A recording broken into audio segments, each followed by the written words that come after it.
Noah, why don't you come up here instead of getting down there, and I'll hand you the microphone here. So thanks so much for, yeah. Oh. Hello.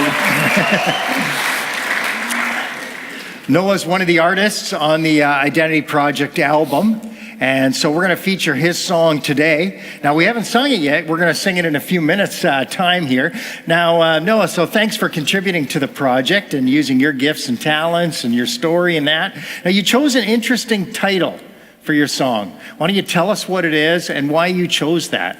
Yeah, so the title that I picked for my song is actually a Hebrew word called, the word is Ruwah. And what that word means is to split the ears with sound and to raise a joyous noise. And to me, that was a very, very central theme of what I wanted to write with this song. Because to me, what worship is and my identity in it is a joyous noise that is louder and brighter than the darkness. And that is something extremely important to me in this song, and really became a very central part of the words that I wrote to it. Right. And we're going to see the words in a few minutes, and they're kind of your story, right, of the last sort of 6 months. And so I find it, just interesting, God and His sovereignty with what you went through and the lyrics that you composed. Do you want to share with us just kind of the story behind the song? Yeah, for sure. So when I first started writing the song, I had just moved out, and things were looking real good. And so a huge part of what I was going to write was it was just going to be purely a happy song, and it was just going to be real good. In all honesty, I didn't even know what the heck I was going to write, and because there's really only so much that you can write themed on that. And so actually, ironically, I started at the second verse, and really theming it on that word Ruwah and what that means. And in fact, if you have the words there, because I can't always necessarily remember them. Yeah, you betcha. Where are you looking? I wrote, the words that I wrote for the second verse were very much themed on that, on what it means to be in worship. And so I wrote words, you gave me song and dance to fill this great expanse. I live to raise a noise for love that overjoys. And so that was what I stepped into this in mind of that. But then the story did continue. It took me actually quite a while to write this song. I've never written lyrics before.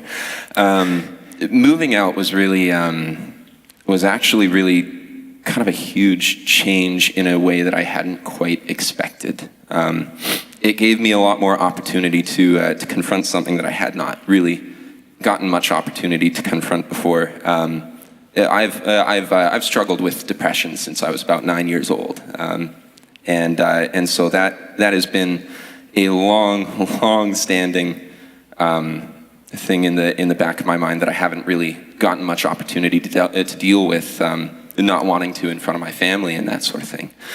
And so this is largely been written based off of that. I went forward and I started to write the third verse actually with this in mind as I started to struggle with this harder and harder, and I started to develop a bit of a drinking problem while I was at it too, largely to escape some of that.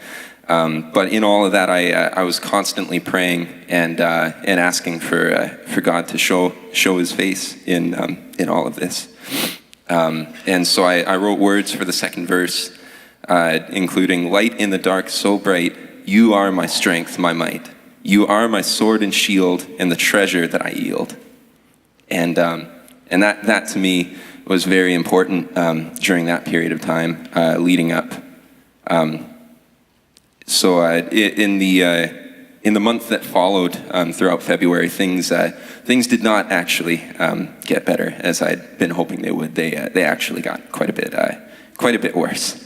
And so things continued to sort of steadily decline, and February 27th, I decided was as good a day as any to try and drink myself to death. I really gave it my darndest shot, which was hard. Everybody in my family came forward, and they all saw that night. They were all with me. my roommates, and my whole entire family. I don't remember very much of what happened, but I do remember weeping openly, which I have not done in years, really. I can count the years since the last time that happened. But really, in a very unexpected way, God did show himself that night. I didn't even realize until long after just how many people he's put into my life. He's really surrounded me with angels, and with all the people who've been there, who've cared for me. And with that in mind, I wrote the fourth verse. And it includes words like, Lord, what my darkness takes, your righteous power remakes.